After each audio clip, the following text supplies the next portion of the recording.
Hi friends, smart start P S സിയുടെ പുതിയൊരു വീഡിയോയിലേക്ക് ഏവർക്കും സ്വാഗതം.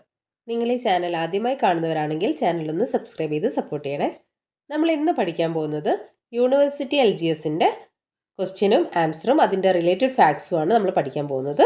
ക്വസ്റ്റ്യൻ പേപ്പർ കോഡ് 019/2024 2024 ഫെബ്രുവരി 7 നടന്ന എക്സാമാണ്. അപ്പോൾ നമുക്ക് ക്വസ്റ്റ്യനിലേക്ക് കടക്കാം. ആദ്യത്തെ ക്വസ്റ്റ്യൻ: ഇന്ത്യൻ സ്വാതന്ത്ര്യ സമരത്തിന്റെ അന്തിമ ലക്ഷ്യം പൂർണ്ണ സ്വരാജ് ആണെന്ന് പ്രഖ്യാപിച്ച കോൺഗ്രസ് സമ്മേളനം. ഓപ്ഷൻസ്: എ ലാഹോർ കോൺഗ്രസ് സമ്മേളനം, അഹമ്മദാബാദ് കോൺഗ്രസ് സമ്മേളനം, കൽക്കത്ത കോൺഗ്രസ് സമ്മേളനം, ഒന്നാം വട്ടമേശ സമ്മേളനം. ക്വസ്റ്റ്യൻ എന്തായിരുന്നു? ഇന്ത്യൻ സ്വാതന്ത്ര്യ സമരത്തിന്റെ അന്തിമ ലക്ഷ്യം പൂർണ്ണ സ്വരാജ് ആണെന്ന് പ്രഖ്യാപിച്ച കോൺഗ്രസ് സമ്മേളനം ഏതാണ്? Answer option A, Lahore Congress സമ്മേളനം. INC-യുമായി ബന്ധപ്പെട്ട 2-3 റിലേറ്റഡ് ഫാക്ട്സ് നമുക്ക് നോക്കാം. ഇന്ത്യയിലെ ഭരണ സംവിധാനം കുറെ കൂടി പരിഷ്കൃതമാക്കണമെന്നും നമ്മെയും ഭരണത്തിൽ പങ്കാളികളാക്കണമെന്നും നാം ആഗ്രഹിക്കുന്നു എന്ന് അഭിപ്രായപ്പെട്ടത് ആരാണ്? WC ബാനർജി. INC-യുടെ ഔദ്യോഗിക ഭാഷയായി ഹിന്ദി തിരഞ്ഞെടുത്ത കോൺഗ്രസ് സമ്മേളനമാണ് 1925 കാൺപൂർ സമ്മേളനം. 1925 കാൺപൂർ സമ്മേളനത്തിന്റെ അധ്യക്ഷ സരോജിനി നായിഡു ആയിരുന്നു. സോഷ്യലിസം കോൺഗ്രസിന്റെ ലക്ഷ്യമായി പ്രഖ്യാപിച്ച INC സമ്മേളനമാണ് 1955 ആവടി സമ്മേളനം. 1955 ആവടി സമ്മേളനത്തിന്റെ അധ്യക്ഷൻ UN ദേബ്ബാർ ആണ്. രണ്ടാമത്തെ ക്വസ്റ്റ്യൻ നോക്കാം. ഗാന്ധിജിയുടെ നേതൃത്വത്തിൽ ഇന്ത്യൻ നാഷണൽ കോൺഗ്രസ് നടത്തിയ ആദ്യത്തെ ദേശീയ പ്രക്ഷോഭം ഏത്? ഓപ്ഷൻസ്: സിവിൽ നിയമലംഘനം, നിസ്സഹകരണ സമരം, ഉപ്പ് സത്യാഗ്രഹം, പൂർണ്ണ സ്വരാജ്. ഗാന്ധിജിയുടെ നേതൃത്വത്തിൽ ഇന്ത്യൻ നാഷണൽ കോൺഗ്രസ് നടത്തിയ ആദ്യത്തെ ദേശീയ പ്രക്ഷോഭമാണ് ആൻസർ ഓപ്ഷൻ ബി, നിസ്സഹകരണ സമരം. ഗാന്ധിജിയുടെ നേതൃത്വത്തിൽ INC നടത്തിയ ആദ്യത്തെ ദേശീയ പ്രക്ഷോഭമാണ് നിസ്സഹകരണ സമരം. നിസ്സഹകരണ പ്രസ്ഥാനത്തിന് അംഗീകാരം നൽകിയ വാർഷിക കോൺഗ്രസ് സമ്മേളനമാണ് 1920 നാഗ്പൂർ സമ്മേളനം. നാഗ്പൂർ സമ്മേളനത്തിന്റെ അധ്യക്ഷൻ C വിജയരാഘവാചാര്യൻ. ബ്രിട്ടീഷ് ഭരണത്തിനെതിരെ ഗാന്ധിജി നയിച്ച രണ്ടാമത്തെ ജനകീയ പ്രക്ഷോഭം ചോദിക്കുകയാണെങ്കിൽ 1930 സിവിൽ നിയമലംഘന പ്രസ്ഥാനം. ബ്രിട്ടീഷ് ഭരണത്തിനെതിരെ ഗാന്ധിജി നയിച്ച രണ്ടാമത്തെ ജനകീയ പ്രക്ഷോഭമാണ് സിവിൽ നിയമലംഘന പ്രസ്ഥാനം. 1930 സിവിൽ നിയമലംഘന പ്രസ്ഥാനം നടന്നത്. സിവിൽ നിയമലംഘന പ്രസ്ഥാനം ആരംഭിക്കാൻ തീരുമാനിച്ച കോൺഗ്രസ് സമ്മേളനമാണ് 1929 ലാഹോർ സമ്മേളനം. 1929 ലാഹോർ സമ്മേളനത്തിലെ അധ്യക്ഷനാണ് ജവഹർലാൽ നെഹ്റു. നിയമലംഘന പ്രസ്ഥാനത്തിന്റെ ഭാഗമായി നടന്ന പ്രവർത്തനങ്ങളാണ് വിദേശ വസ്ത്ര ബഹിഷ്കരണം, മദ്യഷാപ്പ് പിക്കറ്റിംഗ്, ഖാദി പ്രചരണം. നിയമലംഘന പ്രസ്ഥാനത്തിന്റെ ഭാഗമായിട്ട് നടന്ന പ്രവർത്തനങ്ങളാണ് വിദേശ വസ്ത്ര ബഹിഷ്കരണം, മദ്യഷാപ്പ് പിക്കറ്റിംഗ്, ഖാദി പ്രചരണം. ഇന്ത്യൻ സ്വാതന്ത്ര്യ സമര ചരിത്രത്തിലെ ഗാന്ധിജിയുടെ നേതൃത്വത്തിലുള്ള അവസാനത്തെ ബഹുജന മുന്നേറ്റം 1942 നടന്ന ക്വിറ്റ് ഇന്ത്യ പ്രക്ഷോഭം. മൂന്നാമത്തെ ക്വസ്റ്റ്യൻ: ഫോർവേഡ് ബ്ലോക്ക് എന്ന രാഷ്ട്രീയ പാർട്ടിക്ക് രൂപം നൽകിയത് ആര്? Options: Rash Behari Bose, Jayaprakash Narayan, Subhash Chandrabose, Lala Lajpat Rai. Answer option C, Subhash Chandrabose. Forward Bloc എന്ന രാഷ്ട്രീയ പാർട്ടിക്ക് രൂപം നൽകിയത് സുഭാഷ് ചന്ദ്രബോസ്. കുറച്ച് റിലേറ്റഡ് ഫാക്ട്സ് നോക്കാം. സുഭാഷ് ചന്ദ്രബോസ് രൂപീകരിച്ച രാഷ്ട്രീയ പാർട്ടിയാണ് ഫോർവേഡ് ബ്ലോക്ക്. 1939 മെയ് 3 രൂപീകരിച്ചത്. 1939 സുഭാഷ് ചന്ദ്രബോസ് കോൺഗ്രസിൽ നിന്ന് രാജിവെച്ചു. 1939 സുഭാഷ് ചന്ദ്രബോസ് കോൺഗ്രസിൽ നിന്ന് രാജിവെച്ചു. അതുപോലെ ബ്രിട്ടന്റെ കഷ്ടകാലം ഇന്ത്യയുടെ അവസരം എന്ന പ്രസ്താവനയുമായി ബന്ധപ്പെട്ട നേതാവാണ് സുഭാഷ് ചന്ദ്രബോസ്. ഒന്നുകൂടെ പറയാം. ബ്രിട്ടന്റെ കഷ്ടകാലം ഇന്ത്യയുടെ അവസരം എന്ന പ്രസ്താവനയുമായി ബന്ധപ്പെട്ട നേതാവാണ് സുഭാഷ് ചന്ദ്രബോസ്. സിയാവുദ്ദീൻ, ഒർലാൻഡോ മൊസാട്ട എന്നീ രഹസ്യനാമങ്ങളിൽ അറിയപ്പെട്ട നേതാവാണ് സുഭാഷ് ചന്ദ്രബോസ്. സുഭാഷ് ചന്ദ്രബോസിന്റെ രഹസ്യനാമങ്ങളാണ് സിയാവുദ്ദീൻ, ഒർലാൻഡോ മൊസാട്ട. അടുത്തത് നാലാമത്തെ ക്വസ്റ്റ്യൻ: ഇന്ത്യയുടെ വടക്കു പടിഞ്ഞാറൻ പ്രദേശങ്ങളിൽ നിരവധി സമരങ്ങൾക്ക് നേതൃത്വം നൽകുകയും ദ്വിരാഷ്ട്രവാദത്തെയും ഇന്ത്യയുടെ വിഭജനത്തെയും എതിർക്കുകയും ചെയ്ത നേതാവ്. പിന്നീട് ഇന്ത്യ ഗവൺമെന്റിന്റെ പരമോന്നത ബഹുമതിയായ ഭാരതരത്ന ലഭിക്കുകയും ചെയ്ത വ്യക്തി ആര്? ഓപ്ഷൻസ്: വാഞ്ചി അയ്യർ, അരുണ ആസിഫ് അലി, ചന്ദ്രശേഖർ ആസാദ്, ഖാൻ അബ്ദുൾ ഗാഫർ ഖാൻ. അപ്പോൾ എന്തായിരുന്നു ക്വസ്റ്റ്യൻ? ഇന്ത്യയുടെ വടക്കു പടിഞ്ഞാറൻ പ്രദേശങ്ങളിൽ നിരവധി സമരങ്ങൾക്ക് നേതൃത്വം നൽകിയിട്ടുണ്ട്. ദ്വിരാഷ്ട്രവാദത്തെയും ഇന്ത്യ വിഭജനത്തെയും എതിർത്തു. പിന്നീട് ഇന്ത്യ ഗവൺമെന്റിന്റെ പരമോന്നത ബഹുമതിയായ ഭാരതരത്ന ലഭിക്കുകയും ചെയ്ത വ്യക്തി ആര് എന്നാണ് question. Answer option D, Khan Abdul Ghaffar Khan. ഭാരതരത്നം ലഭിച്ച ആദ്യ വിദേശിയാണ് ഖാൻ അബ്ദുൾ ഗാഫർ ഖാൻ. ഖാൻ അബ്ദുൾ ഗാഫർ ഖാൻ ഖുദായി ഖിദ്മത്ഗർ എന്ന പ്രസ്ഥാനം ആരംഭിച്ചത് 1929 ഖുദായി ഖിദ്മത്ഗർ എന്ന പ്രസ്ഥാനം ആരംഭിച്ചത് ഖാൻ അബ്ദുൾ ഗാഫർ ഖാൻ ആണ്. 1929 പ്രസ്ഥാനത്തിന് രൂപം നൽകിയത്. ബാദ്ഷാ ഖാൻ അല്ലെങ്കിൽ ലീഡർ ഖാൻ എന്നറിയപ്പെടുന്ന നേതാവായിരുന്നു ഖാൻ അബ്ദുൾ ഗാഫർ ഖാൻ. ഖാൻ അബ്ദുൾ ഗാഫർ ഖാന്റെ മാസികയാണ് പഖ്തൂൺ. പഖ്തൂൺ എന്ന മാസിക ആരംഭിച്ച നേതാവാണ് ഖാൻ അബ്ദുൾ ഗാഫർ ഖാൻ. ഇനി നമുക്ക് 5ാമത്തെ ക്വസ്റ്റ്യൻ നോക്കാം. ചുവടെ തന്നിരിക്കുന്നവയിൽ ആരാണ് ഇന്ത്യൻ സമരകാലഘട്ടത്തിലെ മിതവാദി നേതാക്കളിൽ ഉൾപ്പെടാത്തത്? മിതവാദി നേതാക്കളിൽ ഉൾപ്പെടാത്തത് ആര് എന്നാണ് ക്വസ്റ്റ്യൻ. ഓപ്ഷൻസ് വായിക്കാം. Balagangadhara Tilak, WC Banerjee, Gopalakrishna Gokhale, Feroze Shah Mehta. Answer option A, Balagangadhara Tilak. Indian അസ്വസ്ഥതയുടെ പിതാവ് എന്നാണ് ബാലഗംഗാധര തിലക് അറിയപ്പെട്ടിരുന്നത്. ഇന്ത്യൻ അസ്വസ്ഥതയുടെ പിതാവ് എന്നാണ് ബാലഗംഗാധര തിലക് അറിയപ്പെട്ടിരുന്നത്. കോൺഗ്രസിന്റെ തീവ്രവാദി വിഭാഗത്തിന്റെ നേതാവായിരുന്നു ബാലഗംഗാധര തിലക്. 1890 ബാലഗംഗാധര തിലക് INCയിൽ അംഗമായി. 1890 ബാലഗംഗാധര തിലക് INCയിൽ അംഗമായത്. മെച്ചപ്പെട്ട വിദേശ ഭരണത്തെക്കാൾ നല്ലത് തദ്ദേശീയരുടെ മെച്ചമല്ലാത്ത ഭരണമാണ് എന്ന് അഭിപ്രായപ്പെട്ടതും ബാലഗംഗാധര തിലക് തന്നെയാണ്. മെച്ചപ്പെട്ട വിദേശ ഭരണത്തെക്കാൾ നല്ലത് തദ്ദേശീയരുടെ മെച്ചമല്ലാത്ത ഭരണമാണ് എന്ന് അഭിപ്രായപ്പെട്ടത് ബാലഗംഗാധര തിലക്. കോൺഗ്രസും മുസ്ലിം ലീഗും സ്വാതന്ത്ര്യ സമരത്തിൽ ഒന്നിച്ച് പ്രവർത്തിക്കാൻ തീരുമാനിച്ച ലക്നൗ ഉടമ്പടി ഒപ്പുവെച്ചത് ബാലഗംഗാധര തിലകും മുഹമ്മദ് അലി ജിന്നയുമാണ്. കോൺഗ്രസും മുസ്ലിം ലീഗും സ്വാതന്ത്ര്യ സമരത്തിൽ ഒന്നിച്ച് പ്രവർത്തിക്കാൻ തീരുമാനിച്ച് ലക്നൗ ഉടമ്പടി ഒപ്പുവെച്ചു. ആ ലക്നൗ ഉടമ്പടിയിൽ ഒപ്പുവെച്ചത് ആരൊക്കെയായിരുന്നു? ബാലഗംഗാധര തിലകും മുഹമ്മദ് അലി ജിന്നയുമാണ്. ലക്നൗ ഉടമ്പടിയിൽ ഒപ്പുവെച്ച വർഷം 1916 അതുകൂടെ ഓർത്തു വെക്കണേ. 1916 ലക്നൗ ഉടമ്പടി നടന്നത്. ഇനി നമുക്ക് 6ാമത്തെ ക്വസ്റ്റ്യൻ നോക്കാം. സ്വത്തവകാശം മൗലികാവകാശങ്ങളിൽ നിന്ന് എടുത്തു കളഞ്ഞ ഭരണഘടനാ ഭേദഗതി നിയമം ഏത്? ഓപ്ഷൻസ്: 42ാം ഭരണഘടനാ ഭേദഗതി നിയമം, 44ാം ഭരണഘടനാ ഭേദഗതി നിയമം, 52ാം ഭേദഗതി നിയമം, 54ാം ഭരണഘടനാ ഭേദഗതി നിയമം. സ്വത്തവകാശം മൗലികാവകാശങ്ങളിൽ നിന്ന് എടുത്തു കളഞ്ഞ ഭരണഘടനാ ഭേദഗതിയാണ് ഓപ്ഷൻ ബി, 44ാം ഭരണഘടനാ ഭേദഗതി നിയമം. അടുത്തത് 7ാമത്തെ ക്വസ്റ്റ്യൻ നോക്കാം.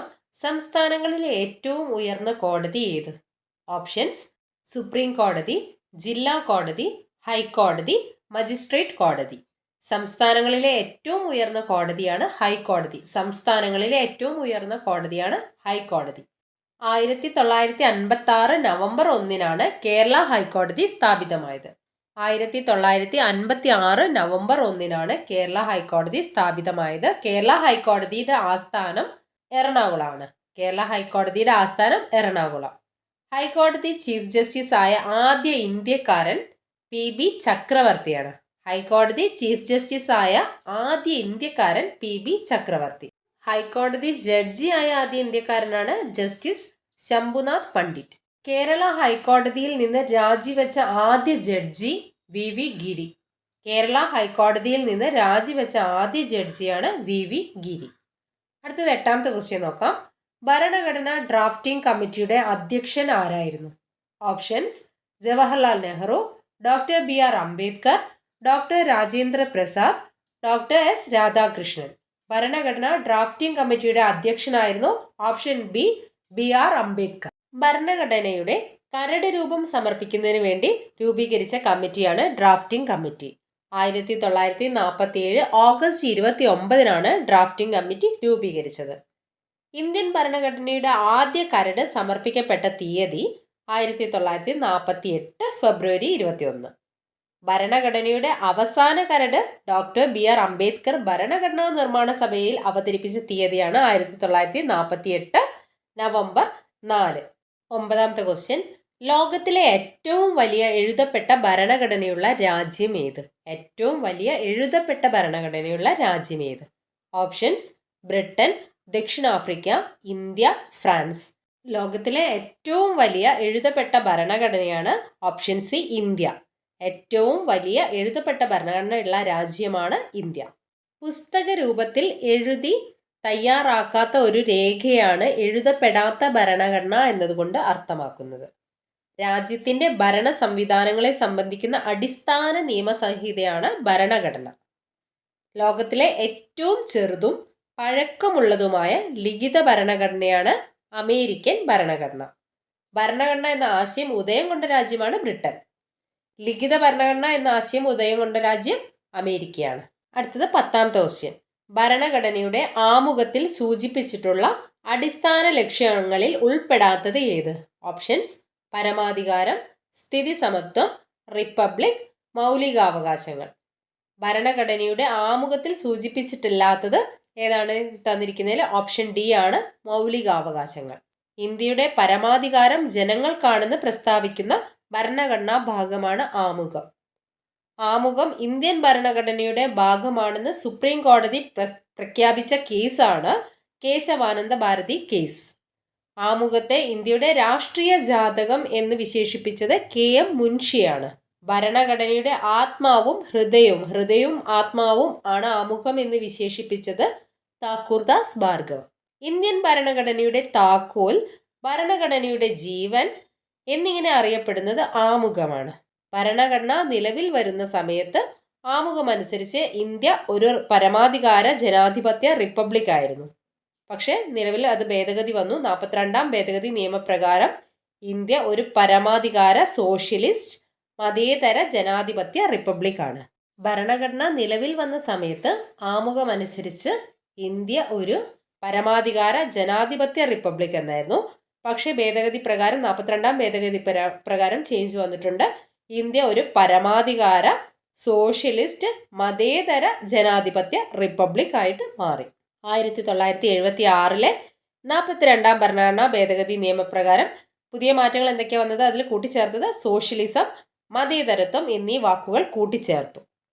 രാജ്യത്തിന്റെ ഐക്യം എന്ന പ്രയോഗത്തിന് പകരം രാജ്യത്തിന്റെ ഐക്യവും അഖണ്ഡതയും എന്നാക്കി മാറ്റുകയും ചെയ്തു. ഇതാണ് ഭേദഗതി വന്നത്. അടുത്തത് 11ാമത്തെ ക്വസ്റ്റ്യൻ, കൈസർ ഇ ഹിന്ദ് പദവി ഗാന്ധിജി ബ്രിട്ടീഷ് ഗവൺമെന്റിന് തിരികെ നൽകാൻ ഇടയാക്കിയ സംഭവം ഏത്? ഓപ്ഷൻസ്: ജാലിയൻ വാലാബാഗ് കൂട്ടക്കൊല, റൗലറ്റ് നിയമം, വാഗൺ ട്രാജഡി, ചൗരി ചൗര സംഭവം. കൈസർ ഇ ഹിന്ദ് പദവി ഗാന്ധിജി ബ്രിട്ടീഷ് ഗവൺമെന്റിന് തിരികെ നൽകാൻ ഇടയാക്കിയ സംഭവമാണ് answer option A, Jallian Walabagh കൂട്ടക്കൊല. പൗരാവകാശങ്ങൾക്ക് നിയന്ത്രണം ഏർപ്പെടുത്തിക്കൊണ്ട് 1919 ബ്രിട്ടീഷ് പാർലമെന്റ് പാസാക്കിയ ഒരു നിയമമായിരുന്നു റൗലറ്റ് ആക്ട്. പൗരാവകാശങ്ങൾക്ക് നിയന്ത്രണം ഏർപ്പെടുത്തിക്കൊണ്ട് 1919 ബ്രിട്ടീഷ് പാർലമെന്റ് പാസാക്കിയ നിയമമായിരുന്നു റൗലറ്റ് ആക്ട്. ജാലിയൻ വാലാബാഗ് ദുരന്തത്തെ രാക്ഷസീയമായ ഒരു നടപടി എന്ന് വിശേഷിപ്പിച്ച ബ്രിട്ടീഷ് പ്രധാനമന്ത്രിയാണ് വിൻസ്റ്റൺ ചർച്ചിൽ. ജാലിയൻ വാലാബാഗ് ദുരന്തത്തിൽ പ്രതിഷേധിച്ച് സർ പദവി ഉപേക്ഷിച്ചത് രവീന്ദ്രനാഥ ടാഗോർ. ജാലിയൻ വാലാബാഗ് കൂട്ടക്കൊലയിൽ പ്രതിഷേധിച്ച് വൈസ്രോയുടെ എക്സിക്യൂട്ടീവ് കൗൺസിലിൽ നിന്ന് രാജിവെച്ച മലയാളി സി ശങ്കരൻ നായർ. അടുത്തത് 12ാമത്തെ ക്വസ്റ്റ്യൻ, ഇനി ക്ഷേത്ര നിർമ്മാണമല്ല വിദ്യാലയ നിർമ്മാണമാണ് ജനതയ്ക്ക് വേണ്ടത്. പ്രധാന ദേവാലയം വിദ്യാലയം തന്നെയാകണം എന്ന് ആഹ്വാനം ചെയ്ത സാമൂഹ്യ പരിഷ്കർത്താവ് ആര്? ഓപ്ഷൻസ്: കെ കേളപ്പൻ, സഹോദരൻ അയ്യപ്പൻ, ശ്രീനാരായണ ഗുരു, അയ്യങ്കാളി. ഇനി ക്ഷേത്ര നിർമ്മാണമല്ല വിദ്യാലയ നിർമ്മാണമാണ് ജനതയ്ക്ക് വേണ്ടത്. പ്രധാന ദേവാലയം വിദ്യാലയം തന്നെയാകണം എന്ന് ആഹ്വാനം ചെയ്ത സാമൂഹ്യ പരിഷ്കർത്താവാണ് ഓപ്ഷൻ സി, ശ്രീനാരായണ ഗുരു. മതവിദ്യാഭ്യാസത്തോടൊപ്പം ഭൗതിക വിദ്യാഭ്യാസവും നേടിയെങ്കിലേ മനുഷ്യ പുരോഗതി സാധ്യമാകൂ എന്ന് പ്രസ്താവിച്ച സാമൂഹ്യ പരിഷ്കർത്താവാണ് വക്കം അബ്ദുൽ ഖാദർ മൗലവി. ലോകത്തെ മാറ്റാൻ നിങ്ങൾക്ക് ഉപയോഗിക്കാവുന്ന ഏറ്റവും ശക്തമായ ആയുധമാണ് വിദ്യാഭ്യാസം എന്ന് അഭിപ്രായപ്പെട്ടത് നെൽസൺ മണ്ടേല.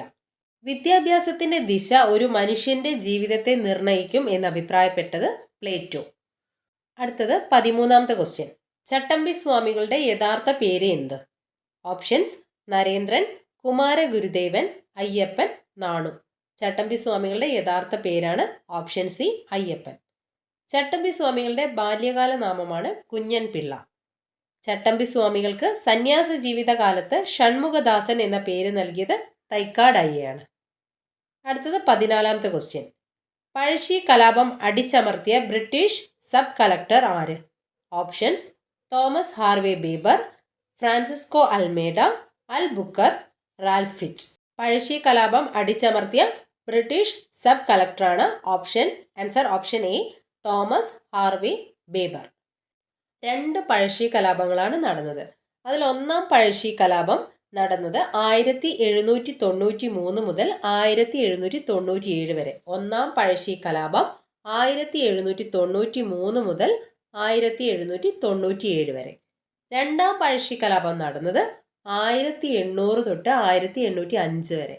ഒന്നാം പഴശ്ശി കലാപം 1793 മുതൽ 1797 വരെയും രണ്ടാം പഴശ്ശി കലാപം നടന്നത് 1800 1805 വരെ. 1800 തൊട്ട് 1805 വരെയാണ് രണ്ടാം പഴശ്ശി കലാപം നടന്നത്. ഒന്നാം പഴശ്ശി കലാപം നടന്ന സമയത്ത് പഴശ്ശിരാജയുമായി സന്ധിയിൽ ഏർപ്പെട്ട ബോംബെ ഗവർണറായിരുന്നു ജോണാഥൻ ഡങ്കൻ. രണ്ടാം പഴശ്ശി കലാപം നടന്ന സമയത്ത് തലശ്ശേരി സബ് കളക്ടറായിരുന്നു തോമസ് ഹാർവേ ബേബർ. പഴശ്ശി കലാപത്തെ നേരിടാനായി മലബാറിലെ ബ്രിട്ടീഷ് പട്ടാളങ്ങളുടെ സർവ്വ സൈന്യാധിപനായി നിയമിതനായത് സർ ആർതർ വെല്ലസ്ലി. 1801 പഴശ്ശിയെ നേരിടാൻ മൈസൂരിൽ നിന്നും വയനാട്ടിലെത്തിയ ബ്രിട്ടീഷ് സൈന്യത്തിന്റെ നേതാവായിരുന്നു കേണൽ സ്റ്റീവൻസൺ. അടുത്തത് 15ാമത്തെ ക്വസ്റ്റ്യൻ. അമേരിക്കൻ മോഡൽ അറബിക്കടലിൽ എന്ന മുദ്രാവാക്യം ഏത് സമരവുമായി ബന്ധപ്പെട്ടിരിക്കുന്നു? ഓപ്ഷൻസ് ആറ്റിങ്ങൽ കലാപം, പുന്നപ്ര വയലാർ സമരം, നിവർത്തന പ്രക്ഷോഭം, മലബാർ കലാപം. അമേരിക്കൻ മോഡൽ അറബിക്കടലിൽ എന്ന മുദ്രാവാക്യം ഏത് സമരവുമായി ബന്ധപ്പെട്ടിരിക്കുന്നു? Answer option B Punnapra Vayalar സമരം. തുലാം 10 സമരം എന്നറിയപ്പെടുന്നത് പുന്നപ്ര വയലാർ സമരമായിരുന്നു. തിരുവിതാംകൂറിലെ ദിവാനായിരുന്ന സർ CP രാമസ്വാമി അയ്യരുടെ ദുർഭരണത്തിനെതിരെ നടന്ന പ്രക്ഷോഭമായിരുന്നു 1946 പുന്നപ്ര വയലാർ സമരം. പുന്നപ്ര വയലാർ സമരത്തിൽ പങ്കെടുത്ത കേരള മുഖ്യമന്ത്രിയായിരുന്നു VS അച്യുതാനന്ദൻ. പുന്നപ്ര വയലാർ രക്തസാക്ഷി മണ്ഡപം സ്ഥിതി ചെയ്യുന്നത് ആലപ്പുഴയിലെ കളർക്കോട്. പുന്നപ്ര വയലാർ സമരത്തിന്റെ പശ്ചാത്തലത്തിൽ KV മോഹൻകുമാർ എഴുതിയ കൃതിയാണ് ഉഷ്ണരാശി. 2018 വയലാർ അവാർഡ് നേടിയ കൃതിയാണ് ഉഷ്ണരാശി. പുന്നപ്രയിലും വയലാറിലും തൊഴിലാളികൾ നടത്തിയ സമരം പൗരസ്വാതന്ത്ര്യത്തിന് വേണ്ടിയുള്ളതായിരുന്നു എന്ന് അഭിപ്രായപ്പെട്ടത് C കേശവൻ. ഇനി നമുക്ക് 16ാമത്തെ ക്വസ്റ്റ്യൻ നോക്കാം. കേരള ഹൈക്കോടതി ചീഫ് ജസ്റ്റിസ് ആര്? Options DY Chandrachud, Nitin Madhukar Jamdar, SV Bhatti, Ashish Jitendra Desai. Kerala ഹൈക്കോടതി ചീഫ് ജസ്റ്റിസ് ആണ് ഓപ്ഷൻ ബി നിതിൻ മധുകർ ജാംദർ. കേരള ഹൈക്കോടതിയുടെ 39ാമത്തെ ചീഫ് ജസ്റ്റിസ് ആണ് മഹാരാഷ്ട്ര സ്വദേശിയായ ജസ്റ്റിസ് നിതിൻ മധുകർ ജാംദർ. ഇദ്ദേഹം ജനുവരി 9, 2026 വിരമിച്ചു. പുതിയ ആള് സ്ഥാനമേറ്റിട്ടുണ്ട്. കേരള ഹൈക്കോടതിയുടെ നിലവിലെ ചീഫ് ജസ്റ്റിസ് ആണ് ജസ്റ്റിസ് സൗമൻസൻ. 2026 ജനുവരി 10 അദ്ദേഹം സ്ഥാനമേറ്റു. കേരള ഹൈക്കോടതിയുടെ 40ാമത് ചീഫ് ജസ്റ്റിസ് ആണ് ജസ്റ്റിസ് സൗമൻസൻ. ഇനി നമുക്ക് 17ാമത്തെ ക്വസ്റ്റ്യൻ നോക്കാം. കേരളത്തിലെ ആദ്യത്തെ സമ്പൂർണ്ണ ഡിജിറ്റൽ ജില്ല ഏത്? ഓപ്ഷൻസ് മലപ്പുറം, എറണാകുളം, തൃശൂർ, കോട്ടയം. കേരളത്തിലെ ആദ്യത്തെ സമ്പൂർണ്ണ ഡിജിറ്റൽ ജില്ലയാണ് ഓപ്ഷൻ സി തൃശൂർ. കുറച്ച് റിലേറ്റഡ് ഫാക്ട്സ് നോക്കാം. 2023 യുനെസ്കോയുടെ സാഹിത്യ നഗര പദവി സ്വന്തമാക്കിയ കേരളത്തിലെ ജില്ല കോഴിക്കോടാണ്. 2023 സംസ്ഥാന ഭരണഭാഷാ പുരസ്കാരങ്ങളിൽ മികച്ച ജില്ലയായി തിരഞ്ഞെടുക്കപ്പെട്ടത് മലപ്പുറം. 2023 കേന്ദ്ര സർക്കാർ രാജ്യവ്യാപകമായി ഏർപ്പെടുത്തിയ കുടുംബ സുരക്ഷാ പദ്ധതി പൂർത്തീകരിച്ച രാജ്യത്തെ ആദ്യ ജില്ല എറണാകുളമാണ്. അതുപോലെ വിവിധ ആവശ്യങ്ങൾക്കായി പഞ്ചായത്തിലെത്തുന്നവരെ സഹായിക്കാൻ റോബോട്ടിനെ നിയോഗിച്ച കേരളത്തിലെ ആദ്യ തദ്ദേശ സ്വയംഭരണ സ്ഥാപനമായ എലിക്കുളം സ്ഥിതി ചെയ്യുന്ന ജില്ല കോട്ടയം. ആ റോബോട്ടിന്റെ പേരാണ് എലീന. അടുത്തത് 18ാമത്തെ question. Transfer of power in India എന്ന ഗ്രന്ഥത്തിന്റെ കർത്താവാര്? Options Sardar Vallabhbhai Patel, Jawaharlal Nehru, BR Ambedkar, VP Menon. Transfer of power in India എന്ന ഗ്രന്ഥത്തിന്റെ കർത്താവാണ് ഓപ്ഷൻ ഡി VP മേനോൻ. അടുത്തത് 19ാമത്തെ ക്വസ്റ്റ്യൻ. താഴെ പറയുന്നവയിൽ ഫ്രാൻസിന്റെ അധിനിവേശ പ്രദേശം ഏത്? ഓപ്ഷൻസ്: പോണ്ടിച്ചേരി, ദാമൻ, ദിയു, ഗോവ. താഴെ പറയുന്നതിൽ ഫ്രാൻസിന്റെ അധിനിവേശ പ്രദേശമാണ് ഓപ്ഷൻ എ പോണ്ടിച്ചേരി. പോർച്ചുഗീസുകാരുടെ ഇന്ത്യയിലെ പ്രധാന വാണിജ്യ കേന്ദ്രങ്ങളായിരുന്നു ഗോവ, ദാമൻ, ദിയു. ഡച്ചുകാരുടെ കേരളത്തിലെ പ്രധാന വാണിജ്യ കേന്ദ്രങ്ങളായിരുന്നു കൊച്ചി, കൊല്ലം. ഫ്രഞ്ചുകാരുടെ കേരളത്തിലെ പ്രധാന അധിനിവേശ പ്രദേശങ്ങളായിരുന്നു പോണ്ടിച്ചേരി, മാഹി, കാരക്കൽ, യാനം, ചന്ദ്രനഗർ. പോർച്ചുഗീസുകാരുടെ ഇന്ത്യയിലെ പ്രധാന വാണിജ്യ കേന്ദ്രമായിരുന്നു ഗോവ, ദാമൻ, ദിയു. ഡച്ചുകാരുടേത് കൊച്ചിയും കൊല്ലം ആയിരുന്നു പ്രധാന വാണിജ്യ കേന്ദ്രങ്ങൾ. ഫ്രഞ്ചുകാരുടെ ഇന്ത്യയിലെ പ്രധാന അധിനിവേശ പ്രദേശങ്ങളായിരുന്നു പോണ്ടിച്ചേരി, മാഹി, കാരക്കൽ, യാനം, ചന്ദ്രനഗർ. അടുത്തത് 20ാമത്തെ ക്വസ്റ്റ്യൻ. സംസ്ഥാന പുനഃസംഘടനാ കമ്മീഷനിലെ മലയാളിയായ അംഗം ആര്? Option: HN Kunzru, PN Panikkar, Fazal Ali, KM Panikkar. സംസ്ഥാന പുനഃസംഘടനാ കമ്മീഷനിലെ മലയാളിയായ അംഗമായിരുന്നു answer option D KM Panikkar. സംസ്ഥാന പുനഃസംഘടനാ കമ്മീഷന്റെ അധ്യക്ഷനാണ് ഫസൽ അലി. സംസ്ഥാന പുനഃസംഘടനാ കമ്മീഷന്റെ അധ്യക്ഷനായിരുന്നു ഫസൽ അലി. സംസ്ഥാന പുനഃസംഘടനാ കമ്മീഷൻ 1953 നിലവിൽ വന്നത്. സംസ്ഥാന പുനഃസംഘടനാ കമ്മീഷനിലെ മറ്റ് അംഗങ്ങളാണ് സർദാർ KM പണിക്കറും HN കുൻസ്രുവും. സംസ്ഥാന പുനഃസംഘടനാ നിയമം പാസാക്കപ്പെട്ട വർഷം 1956. സംസ്ഥാന പുനഃസംഘടനാ കമ്മീഷൻ 1953 സംസ്ഥാന പുനഃസംഘടനാ നിയമം പാസാക്കപ്പെട്ട വർഷം 1956 അടുത്തത് 21ാമത്തെ ക്വസ്റ്റ്യൻ. റൂർക്കേല ഇരുമ്പുരുക്ക് വ്യവസായശാലയ്ക്ക് സഹായം നൽകിയ രാജ്യം ഏത്? Options: Germany, Britain, Soviet Union, America. Rourkela ഇരുമ്പുരുക്ക് വ്യവസായശാലയ്ക്ക് സഹായം നൽകിയ രാജ്യമാണ് answer option A Germany. Rourkela ഇരുമ്പുരുക്ക് വ്യവസായശാലയ്ക്ക് സഹായം നൽകിയ രാജ്യമാണ് ജർമ്മനി. ഇന്ത്യയിൽ ഏറ്റവും കൂടുതൽ സ്റ്റെയിൻലെസ് സ്റ്റീൽ ഉൽപ്പാദിപ്പിക്കുന്ന പ്ലാന്റാണ് സേലം സ്റ്റീൽ പ്ലാന്റ്. വിജയനഗർ ഇരുമ്പുരുക്ക് ശാല സ്ഥിതി ചെയ്യുന്ന സംസ്ഥാനം കർണാടക. വൈസാഗ് ഇരുമ്പുരുക്ക് ശാല സ്ഥിതി ചെയ്യുന്ന സംസ്ഥാനമാണ് ആന്ധ്രാപ്രദേശ്. വൈസാഗ് ഇരുമ്പുരുക്ക് ശാല സ്ഥിതി ചെയ്യുന്ന സംസ്ഥാനം ആന്ധ്രാപ്രദേശ്. അടുത്തത് 22ാമത്തെ ക്വസ്റ്റ്യൻ. ഇന്ത്യൻ ബഹിരാകാശ വകുപ്പിന്റെ ചൊവ്വ ദൗത്യത്തിന്റെ പേരെന്ത്? ഓപ്ഷൻസ്: ചന്ദ്രയാൻ, ആദിത്യ, മംഗൾയാൻ, ആര്യഭട്ട. ഇന്ത്യൻ ബഹിരാകാശ വകുപ്പിന്റെ ചൊവ്വ ദൗത്യത്തിന്റെ പേരാണ് ആൻസർ ഓപ്ഷൻ സി മംഗൾയാൻ. അടുത്തത് 23ാമത്തെ ക്വസ്റ്റ്യൻ. 2024 G20 ഉച്ചകോടി നടന്ന രാജ്യം ഏത്? Options: India, Brazil, France, Canada. 2024 G20 ഉച്ചകോടി നടന്ന രാജ്യമാണ് ഓപ്ഷൻ ബി ബ്രസീൽ. G20യുടെ രൂപീകരണത്തിന് കാരണമായ പ്രഖ്യാപനമാണ് ബ്രസീലിയ പ്രഖ്യാപനം. ബ്രസീലിയ പ്രഖ്യാപനത്തിൽ ഒപ്പുവെച്ച രാഷ്ട്രങ്ങളാണ് ഇന്ത്യ, ബ്രസീൽ, ദക്ഷിണാഫ്രിക്ക. 2025 20ാമത് G20 ഉച്ചകോടിക്ക് വേദിയാവുന്ന രാജ്യം ദക്ഷിണാഫ്രിക്ക. G20യിൽ 19 അംഗരാജ്യങ്ങളും യൂറോപ്യൻ യൂണിയനുമാണ് ഉണ്ടായിരുന്നത്.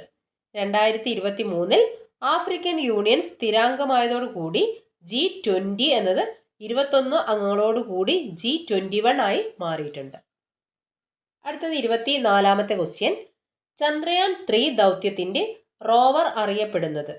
ഓപ്ഷൻസ്: വിക്രം, പ്രഗ്യാൻ, ഭീം, ധ്രുവ്. ചന്ദ്രയാൻ 3 ദൗത്യത്തിന്റെ റോവർ അറിയപ്പെടുന്നത് answer option B Pragyan. Pragyan എന്ന വാക്യത്തിന്റെ അർത്ഥം ജ്ഞാനം എന്നാണ്. ചന്ദ്രയാൻ 3ന്റെ ലാൻഡർ ആണ് വിക്രം. വിക്രം എന്ന വാക്കിന്റെ അർത്ഥം ധൈര്യം എന്നാണ്. ചന്ദ്രയാൻ 3 ലാൻഡറിന്റെ പരീക്ഷണ ലാൻഡിംഗ് നടത്തിയ സ്ഥലമാണ് തമിഴ്നാട്ടിലെ നാമക്കൽ. ഇനി നമുക്ക് 25ാമത്തെ ക്വസ്റ്റ്യൻ നോക്കാം. ഹിമാലയൻ പർവ്വതനിരയെ സംബന്ധിച്ച പ്രസ്താവനകളിൽ ശരിയായത് കണ്ടെത്തുക. ശരിയായ പ്രസ്താവനയാണ് കണ്ടെത്തേണ്ടത്. പ്രസ്താവന വായിക്കാം. ഹിമാലയൻ പർവ്വതനിരകളിൽ ഏറ്റവും ഉയരം കൂടിയ നിരയാണ് ഹിമാദ്രി. 2. ലോകത്തിലെ ഏറ്റവും ഉയരമുള്ള കൊടുമുടിയായ മൗണ്ട് എവറസ്റ്റ് ഇന്ത്യയിൽ സ്ഥിതി ചെയ്യുന്നു. 3. സിന്ധു, ഗംഗ, ബ്രഹ്മപുത്ര എന്നീ നദികൾ ഹിമാലയൻ നദികൾ എന്നറിയപ്പെടുന്നു. ഇതിലെ ശരിയായ പ്രസ്താവനയാണ് ചോദിച്ചത്. ആൻസർ ഓപ്ഷൻ സി ആണ്. 1ഉം 3ഉം ആണ് ശരിയായ പ്രസ്താവന. ഹിമാലയ പർവ്വത നിരയിൽ ഏറ്റവും ഉയരം കൂടിയ നിര ഹിമാദ്രിയാണ്. അത് ശരിയായ ഓപ്ഷനാണ്, ശരിയായ പ്രസ്താവനയാണ്. അതുപോലെ സിന്ധു, ഗംഗ, ബ്രഹ്മപുത്ര എന്നീ നദികൾ ഹിമാലയൻ നദികൾ എന്നറിയപ്പെടുന്നു. 3ാമത്തെ പ്രസ്താവനയും ശരിയാണ്. 1ഉം 3ഉം ആണ് ശരിയായ പ്രസ്താവന. ഇതിൽ 2ാമത്തെ ഓപ്ഷൻ തെറ്റാണ്. മൗണ്ട് എവറസ്റ്റ് സ്ഥിതി ചെയ്യുന്നത് നേപ്പാളിലാണ്. 26ാമത്തെ ക്വസ്റ്റ്യൻ. ഇന്ത്യയുടെ അതിർത്തി രാജ്യങ്ങളുമായി ബന്ധപ്പെട്ട പ്രസ്താവനകളിൽ ശരിയായത് കണ്ടെത്തുക. 1. 7 രാജ്യങ്ങൾ ഇന്ത്യയുമായി അതിർത്തി പങ്കിടുന്നു. 2. ബംഗ്ലാദേശുമായി ഇന്ത്യ ഏറ്റവും കൂടുതൽ ദൂരം അതിർത്തി പങ്കിടുന്നു. 3. അഫ്ഗാനിസ്ഥാനുമായി ഇന്ത്യ ഏറ്റവും കുറഞ്ഞ ദൂരം അതിർത്തി പങ്കിടുന്നു. ഇതിൽ ശരിയായ പ്രസ്താവനയാണ് കണ്ടെത്താൻ പറഞ്ഞത്. ആൻസർ ഓപ്ഷൻ ഡി ആണ്. എല്ലാം ശരി. 7 രാജ്യങ്ങൾ ഇന്ത്യയുമായി അതിർത്തി പങ്കിടുന്നുണ്ട്, അത് ശരിയാണ്. ബംഗ്ലാദേശുമായി ഇന്ത്യ ഏറ്റവും കൂടുതൽ ദൂരം അതിർത്തി പങ്കിടുന്നു, അതും ശരിയാണ്. അഫ്ഗാനിസ്ഥാനുമായി ഇന്ത്യ ഏറ്റവും കുറഞ്ഞ അതിർത്തിയാണ് പങ്കിടുന്നത്. അപ്പം തന്നിരിക്കുന്ന 3 പ്രസ്താവനകളും ശരിയാണ്. ഓപ്ഷൻ ഡി എല്ലാം ശരിയാണ്. അടുത്തത് 27ാമത്തെ ക്വസ്റ്റ്യൻ. ഇന്ത്യയുടെ തീരപ്രദേശം സംബന്ധിച്ച പ്രസ്താവനകളിൽ തെറ്റായത് കണ്ടെത്തുക. തെറ്റായ പ്രസ്താവനയാണ് ഇതിൽ കണ്ടെത്തേണ്ടത്. പ്രസ്താവനകൾ വായിക്കാം. പടിഞ്ഞാറൻ തീരസമതലം അറബിക്കടലിനും പശ്ചിമഘട്ടത്തിനും ഇടയിൽ. 2. പടിഞ്ഞാറൻ തീരസമതലത്തിൽ ഉൾപ്പെട്ടതാണ് കോറമന്റൽ തീരസമതലം. 3. സുന്ദരവന പ്രദേശം മുതൽ കന്യാകുമാരി വരെ നീണ്ടുകിടക്കുന്നതാണ് കിഴക്കൻ തീരസമതലം. ഇതിൽ തെറ്റായ പ്രസ്താവനയാണ് ചോദിച്ചത്.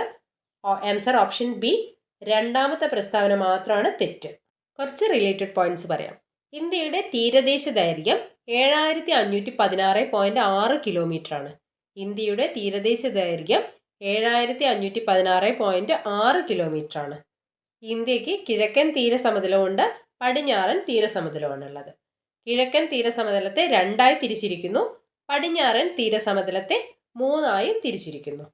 കിഴക്കൻ തീരസമതലത്തെ 2ആയി തിരിച്ചിരിക്കുന്നു പറഞ്ഞു. അവയാണ് വടക്കൻ സിർക്കാസും കോറമന്റൽ തീരവും. തമിഴ്നാട് തീരവും ആന്ധ്രാപ്രദേശിന്റെ തെക്കൻ തീരവും ഉൾപ്പെടുന്നതാണ് കോറമന്റൽ തീരം.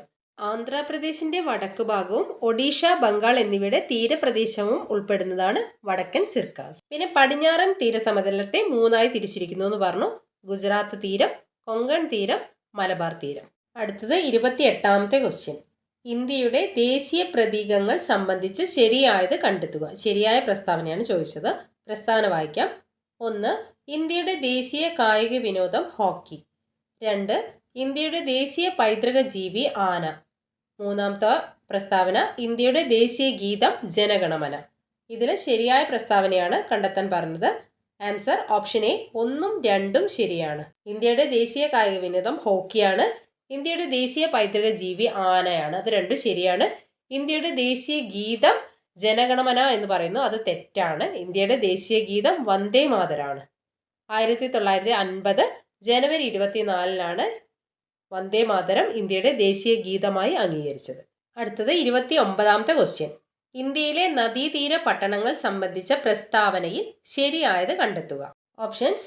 അയോധ്യ നഗരം സരയൂ നദീതീരത്ത് സ്ഥിതി ചെയ്യുന്നു. അഹമ്മദാബാദ്, ഗാന്ധിനഗർ എന്നീ പട്ടണങ്ങൾ സബർമതി തീരത്താണ്.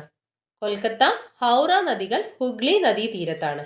ഇന്ത്യയിലെ നദീതീര പട്ടണങ്ങളും അനുബന്ധ പ്രസ്താവനയാണ് തന്നത്. അതിൽ ശരിയായ പ്രസ്താവനയാണ് ചോദിച്ചത്. തന്നിരിക്കുന്നതിൽ 3 പ്രസ്താവനകളും ശരിയാണ്. ആൻസർ ഓപ്ഷൻ ഡി എല്ലാം ശരിയാണ്. അടുത്തത് 30ാമത്തെ ക്വസ്റ്റ്യൻ. കേരളത്തെ സംബന്ധിച്ച അടിസ്ഥാന വിവരങ്ങളിൽ ശരിയല്ലാത്തത് കണ്ടെത്തുക. ശരിയല്ലാത്ത പ്രസ്താവനയാണ് കണ്ടെത്തേണ്ടത്. ഓപ്ഷൻസ് വായിക്കാം. കേരളത്തിന്റെ തെക്ക് വടക്ക് നീളം 560 കിലോമീറ്റർ. കേരളത്തിലെ ഏറ്റവും ഉയരമുള്ള സ്ഥലമാണ് അഗസ്ത്യാർകൂടം. കേരളത്തിലെ ഏറ്റവും താഴ്ന്ന പ്രദേശമാണ് കുട്ടനാട്.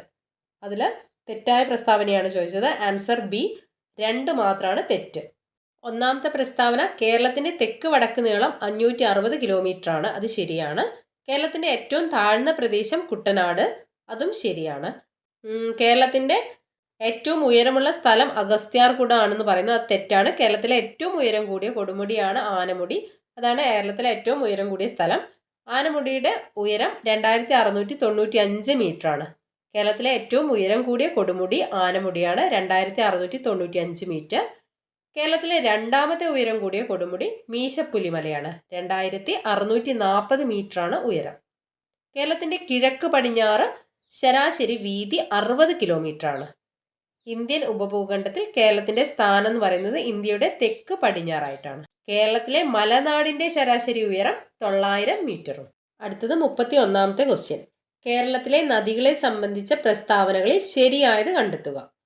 പ്രസ്താവനകൾ: 1. കിഴക്കോട്ടൊഴുകുന്ന നദികളാണ് കബനി, ഭവാനി, പാമ്പാർ. പെരിങ്ങൽകൂത്ത് ജലവൈദ്യുത പദ്ധതി പെരിയാർ നദിയിൽ സ്ഥിതി ചെയ്യുന്നു. 3. ഏറ്റവും നീളമുള്ള നദികളിൽ 2ാം സ്ഥാനം ഭാരതപ്പുഴയ്ക്കാണ്. തന്നിരിക്കുന്ന പ്രസ്താവനകളിൽ ശരിയായതാണ് ചോദിച്ചത്. ആൻസർ ഓപ്ഷൻ എ 1ഉം 3ഉം ശരിയാണ്. പെരിങ്ങൽകുത്ത് ജലവൈദ്യുത പദ്ധതി സ്ഥിതി ചെയ്യുന്ന നദി ചാലക്കുടി പുഴയാണ്. ക്വസ്റ്റ്യനിൽ തന്നത് പെരിങ്ങൽകുത്ത് ജലവൈദ്യുത പദ്ധതി പെരിയാർ നദിയിലാണ് സ്ഥിതി ചെയ്യുന്നത് പറയുന്നത് തെറ്റാണ്. ചാലക്കുടി പുഴയിലാണ് പെരിങ്ങൽകുത്ത് ജലവൈദ്യുത പദ്ധതി സ്ഥിതി ചെയ്യുന്നത്. അടുത്തത് 32ാമത്തെ ക്വസ്റ്റ്യൻ. കേരളത്തിലെ കായലുകളെ സംബന്ധിച്ച പ്രസ്താവനകളിൽ ശരിയല്ലാത്തത് കണ്ടെത്തുക. തെറ്റായ പ്രസ്താവനയാണ് ചോദിച്ചത്. ഓപ്ഷൻസ് വായിക്കാം. കേരളത്തിലെ ശാസ്താംകോട്ട കായൽ കൊല്ലം ജില്ലയിൽ സ്ഥിതി ചെയ്യുന്നു. കേരളത്തിലെ ഏറ്റവും വലിയ കായൽ അഷ്ടമുടി കായലാണ്. സമുദ്രനിരപ്പിൽ നിന്നും ഉയരത്തിൽ സ്ഥിതി ചെയ്യുന്ന പൂക്കോട് കായൽ വയനാട്ടിൽ സ്ഥിതി ചെയ്യുന്നു. തന്നിരിക്കുന്ന പ്രസ്താവനകളിൽ ശരിയല്ലാത്തതാണ് ചോദിച്ചത്.